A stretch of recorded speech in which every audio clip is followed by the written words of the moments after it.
Décédé le vendredi 19 août dernier des suites de maladie, le pasteur Samuel Yamiogo, ancien président de la CENI et ancien président de la Fédération des Églises et Missions évangéliques, a été inhumé aujourd'hui à son domicile à Ouagadougou. Mais avant, la communauté évangélique lui a rendu un vibrant hommage à travers un culte d'action de grâce. Franck Ouedraogo, Karim Bikenga. L'adieu de la communauté évangélique au pasteur Samuel Yamiogo. Au Centre international de conférence des Assemblées de Dieu du Burkina Faso, un culte d'action de grâce pour la promotion céleste de l'ancien secrétaire général des ZAD.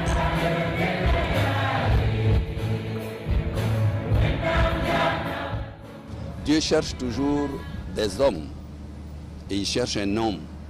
Il a trouvé en la personne de Samuel Yamiogo un grand serviteur.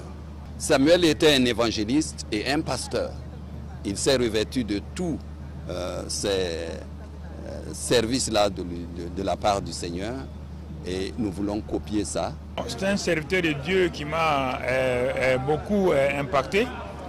Quand j'étais affecté à Koudougou, à la Voltex à l'époque, c'est lui qui animait donc le Vim Kwega, l'émission qui passait à la RTB en 15 minutes. Bon, il est venu me voir pour donner mon témoignage. Et c'est à partir de ce témoignage sur les antennes de la RTB que les gens ont commencé à me découvrir. Et il m'a pris en charge en quelque sorte. Il m'a accompagné, il m'a vraiment conseillé.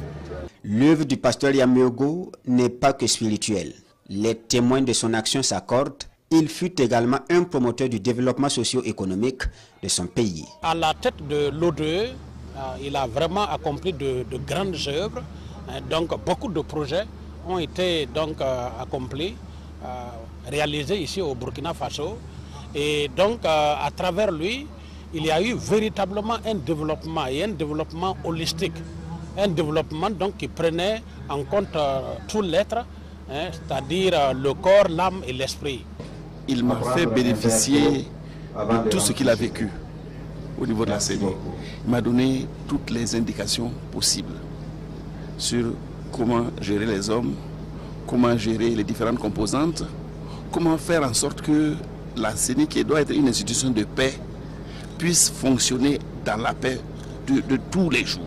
L'homme dont la communauté évangélique célèbre les actions ici est aussi un époux, un père ayant transmis des valeurs et sa descendance promet de garder le flambeau. C'est un père très aimant, un père assez rigoureux qui nous a entraînés dans la foi et qui a pris toute la patience pour qu'on soit mature. Pour lui rendre hommage, il faut au moins que nous gardions fermement ce qu'il nous a donné comme enseignement. Je porte son nom. Rien que cela, il y a plein de choses que je m'interdis pour ne pas que ce nom soit sali. Le fondateur de l'Office de développement des églises évangéliques, ODE, est ainsi conduit à sa dernière demeure, à l'âge de 80 ans, dont 50 ans de service pastoral.